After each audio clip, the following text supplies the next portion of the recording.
Bonjour et bienvenue à la vidéo d'aujourd'hui. T'as attendu, je vous explique ma stratégie pour naviguer le fameux Magic Kingdom sans service payant pour réduire son temps en file d'attente, donc pas de Lightning Lane pour cette situation.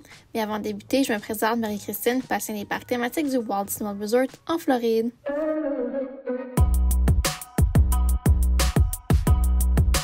Donc pour la vidéo d'aujourd'hui, vous comprendrez qu'on ne pourra pas faire tout du Magic Kingdom parce qu'il y a beaucoup d'expériences, beaucoup de spectacles, les rencontres avec personnages et tout ça. Pour la vidéo, je vous présente seulement une situation si vous voulez faire la majorité des attractions, dans quel ordre je vous le propose.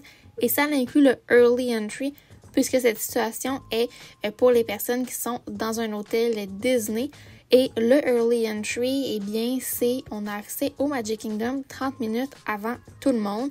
Donc, quand est-ce qu'on doit arriver au parc thématique? Bien, on va faire une situation, par exemple, l'heure d'ouverture pour tous est à 9h. Le Early Entry débute à 8h30. Eh bien, je vous conseille d'arriver au parc thématique au moins 45 minutes à l'avance. Donc, ça veut dire qu'à 7h45, vous devriez être arrivé, passer la sécurité. Donc, on veut être aux autobus autour de 7h le matin pour être dans le premier bus vers Magic Kingdom. Parce que si vous êtes au All-Stars, ça va être un bon 15 à 20 minutes de transport. Si vous êtes dans la région de Pop Century Caribbean Beach, ça va être un 15 minutes de transport. Et si vous êtes plus ou moins dans le coin de Magic Kingdom, ça va être un 7 à 10 minutes de temps de transport. Donc, je vous rappelle, le Early Entry, les sections qui sont ouvertes, c'est Fantasyland et Tomorrowland. Donc, allez pas vous mettre en file pour Adventureland et Frontierland. Ils ouvriront seulement à l'ouverture officielle du parc thématique pour tous les visiteurs. Donc, quand vous allez être au Early Entry, les attractions vont seulement ouvrir pile poil à l'heure du Early Entry. Donc, par exemple, 8h30 si c'est l'heure affichée. Il n'y aura pas d'ouverture avant, à moins que ce soit un 5 minutes supplémentaire, mais sinon, ça l'ouvre vraiment pile poil à l'heure affichée pour le Magic Kingdom. Donc, vous allez devoir attendre à l'un des deux ponts que j'ai identifiés en noir ici sur l'image. Donc, on a le pont vers Tomorrowland et celui vers Fantasyland. Et dès que vous arrivez dans le parc, vous scannez votre billet, je vous conseille d'aller quand même rapidement vers l'un des deux ponts pour être dans les premiers, pour avoir un avantage, parce que les ponts, ils sont larges et ils sont longs, donc il y a quand même beaucoup de visiteurs. Et oui, ils se remplissent assurément presque à tous les jours. Donc, la majorité des attractions de Tomorrowland et Fantasyland seront ouvertes pour le Early Entry, à moins qu'il y ait des restrictions là, de boarding group, etc. Et les attractions populaires sont Space Mountain, Seven Dwarfs Mine Train, donc les 7 nains et Peter Pan's Flight, donc je vous les ai identifiés sur la carte. Donc, moi, ma stratégie, je vous conseillerais de débuter avec Fantasyland et d'aller pour la première attraction au Seven Dwarfs Mine Train. Pourquoi? Parce que c'est une attraction qui a beaucoup de Lightning Lane Single Pass.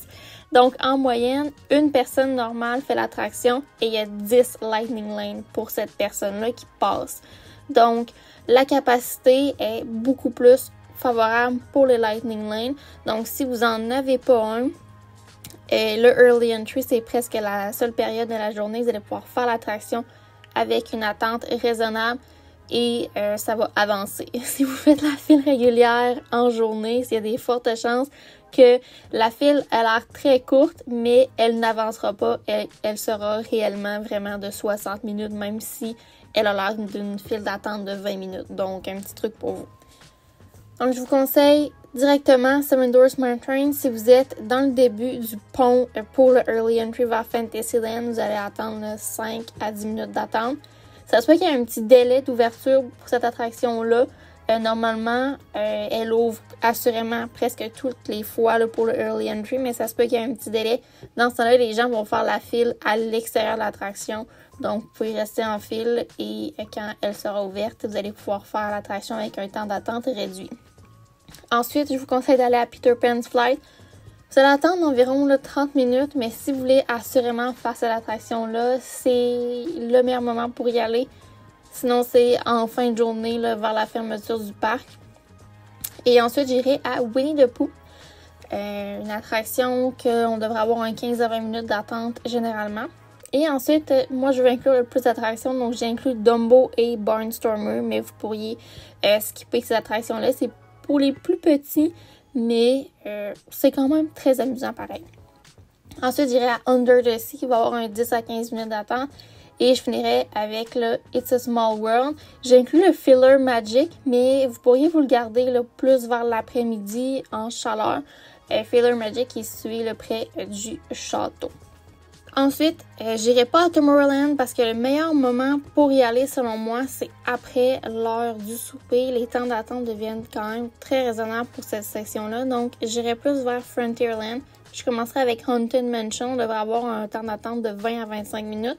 Même si la file d'attente, là, elle est complète, c'est une attraction qui a vraiment un débit rapide et en continu. Il y a beaucoup de personnes qui peuvent faire l'attraction rapidement. Donc, la plupart du temps, ça va super bien faire la file d'attente ici. Et ensuite, Big Thunder Mountain, on va avoir un temps d'attente d'environ 30 à 45 minutes, quand même raisonnable. J'ai pas inclus le Tiana's Bayou Adventure parce qu'au moment que je filme la vidéo, on est encore en boarding group. Mais ça pourrait changer la stratégie si jamais la file d'attente régulière devient une file normale. Mais ici, je vous conseillerais, je sais qu'on ne veut pas payer pour faire l'attraction, mais ça serait une des situations que si vous pouvez acheter d'avance le Lightning Lane Multipass pour Tiana là, dans vos 3 sélections, ça vaudrait vraiment la peine parce que c'est une attraction là, qui ferme quand même souvent en journée. Donc, ça vous permettrait de faire l'attraction. Si ça ferme, ben, votre laissez-passer devient comme en multipass et vous pouvez ensuite y aller au courant de la journée comme bon vous semble pour faire l'attraction. Donc ça, c'est juste une raison pourquoi j'achèterais le multipass à Magic Kingdom. Mais sinon, si vous avez un boarding group, allez-y quand il est appelé, bien évidemment. Ensuite, j'irai faire le Country Bear Musical Jamboree. J'ai adoré la nouvelle version, c'est vraiment mignon. Et pour Pirates of the Caribbean, on devrait avoir un temps d'attente moyen là, de 30 minutes. Ensuite, je vous conseille le Enchanted Tiki Room et la Jungle Cruise. On ne peut pas vraiment sauver cette attraction-là en bas de 45 minutes d'attente, à moins qu'on y va vers la fermeture du parc, mais ça risque d'être quand même assez sombre. Donc, c'est une attraction que moi, personnellement, si j'y tiens pas, je la fais pas. Mais je dirais que vers 16h, 17h, ça va être autour de ça, 40-45 minutes d'attente pour Jungle Cruise. Donc là, on aurait fini notre après-midi. Le hall des présidents, je ne l'ai pas inclus. Si vous voulez le faire, vous pourriez le faire à cette période-là, dans Liberty Square, si jamais vous avez un petit peu de lousse. Et après le souper, je vous conseille d'aller dans Tomorrowland. C'est super beau de soir et les temps d'attente deviennent quand même assez raisonnables. Donc j'irai avec le Buzz Lightyear Space Ranger Spin en premier. Ensuite, le People Mover, si ça vous tente, le Astro Orbiter. Et je prendrai une petite pause, le Carousel of Progress. Ensuite, j'irai faire Space Mountain. Space Mountain, le soir, là, passé à 19h, c'est autour de 30 à 45 minutes d'attente généralement. Donc, c'est super bien de faire à ce moment-là. La plupart des gens vont l'avoir fait en journée. Et des fois, là, il y a des soirs où est-ce que moi, je l'ai fait 3-4 fois de suite en attendant 10 à 15 minutes. Donc, ça dépend vraiment des soirées, mais généralement, c'est toujours en bas de 40 minutes. Et je vais faire le Tomorrowland Speedway. Encore ici, on doit avoir 15 à 20 minutes d'attente, quand même assez raisonnable. Et je finirai là avec les Teacups, si jamais vous voulez faire cette attraction-là. Le soir, c'est super mignon avec les lumières. Pas trop d'attente, là, 15 minutes généralement. Le temps de se faire assigner un teacup et tout ça. Donc, ça ressemble pas mal à ça, une stratégie Magic Kingdom. Là, j'ai pas tout inclus. Il y a le Festival of Fantasy Parade que je vous recommande de regarder. Normalement, c'est à 3h l'après-midi, parfois à 2h. Ça dépend vraiment de l'horaire. On peut regarder l'application mobile. Et bien évidemment, en fin de journée, je vous recommande de regarder le spectacle Happily Ever After qui est présenté normalement vers 21h. Ça dépend du temps de l'année. Dès qu'il fait noir, on va présenter le spectacle. Donc, l'été, il fait noir un petit peu plus tard. Donc, l'été, c'est généralement vers 21h, mais l'hiver, des fois, c'est 20h15, 20h20, ça dépend de la période de l'année. Donc, regardez votre application mobile My Disney Experience pour les informations exactes.